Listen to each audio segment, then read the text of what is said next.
Hello, we want to talk about some bonding theories. In this first video, we want to talk about valence bond theory, or VBT. And in it, our bonds are going to arise from the overlap of atomic orbitals.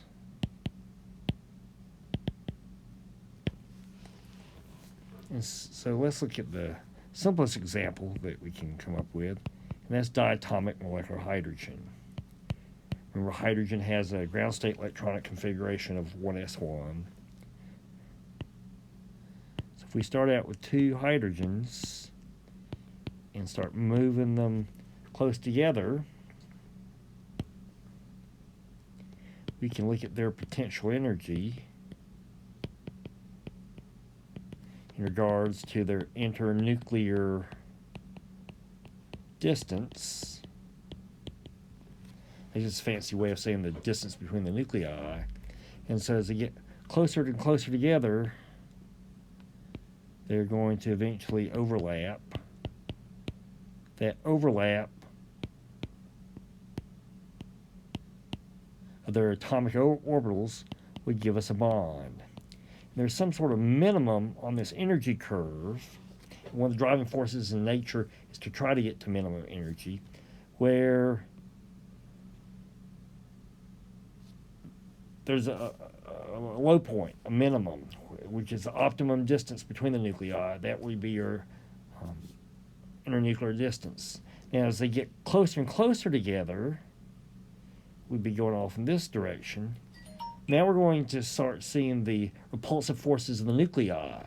And so it doesn't want to go in that direction. And as we go in the other direction, we'll see less and less overlap, which would be less desirable. And so there's this optimum internuclear distance that corresponds to this energy minimum. And so this is H2 with the overlap of the two hydrogens. And that would be our Lewis structure. But this is our valence bond diagram showing the 1s orbitals overlapping with each other. The next example let's do is, let's do hydrogen fluoride. And we could do a Lewis structure that would look something like this. It's a linear molecule, because they're just two atoms, and all diatomic molecules are linear. Hydrogen, its ground state electronic configuration is 1s1. Fluorine, 1s2, 2s2, 2p5. And so what we care about, the overlap of the valence electrons, and the overlap of the atomic orbitals which bear those, or carry those, or house those valence electrons. So we're going to overlap the 1s orbital of hydrogen with one of the 2p orbitals, the 2p orbital that only has one electron in it. So if we did a box diagram for hydrogen, it's got the 7 valence electrons. There are 2 in the 2s, 3, 4, 5, 6, 7. So we're wanting to overlap that p orbital that only has one electron in it. And so here's my hydrogen, 1s, and here's my fluorine. Now remember, p orbitals have 2 lobes to them. And so we'll maybe call this our vertical p orbital. And that's a p orbital that's going in and out of the plane of the stream that you see before you. And then there's this other p orbital that's horizontal. And where they overlap, that will give us our bond.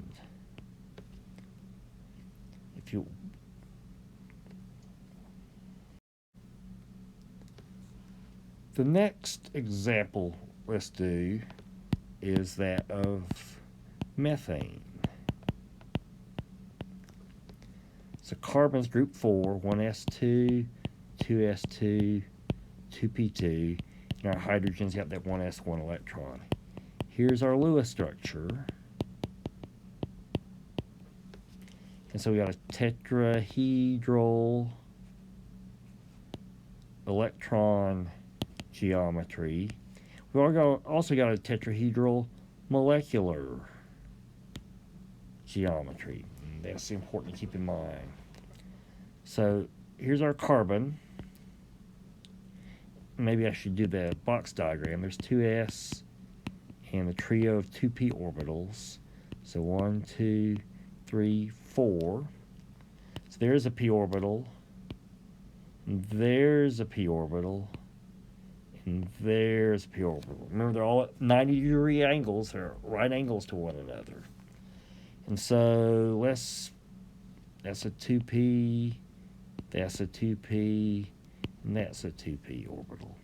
So let's bring in our hydrogens. There's one hydrogen, and it can overlap, make a bond. There's another hydrogen that can overlap to make a bond. There's another hydrogen that can overlap to make a bond. And now we come to the uh-oh moment.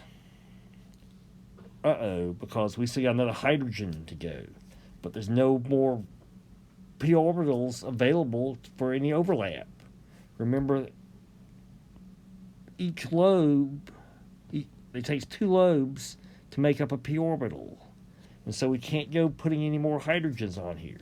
So we don't have any more atomic orbitals left to overlap to make a bond with that 4th hydrogen. So that's one uh-oh. The other uh-oh is these bond angles would be 90 degrees if these p orbitals stayed the way they were. But we know they're not. They're tetrahedral. They're really 109.5 degrees. So valence bond theory is good for some really simple molecules, but now we got into this a little bit more complicated molecule. Not very complicated, it's only got 5 atoms in it, and it falls apart. And it's just so like we had to take Bohr's model of the atom and modify it by coming up with quantum mechanics. Valence bond helps out a little bit, but now we need to come up with another bonding theory that we're going to refer to as hybridization. And I will invite you to take a look at that video.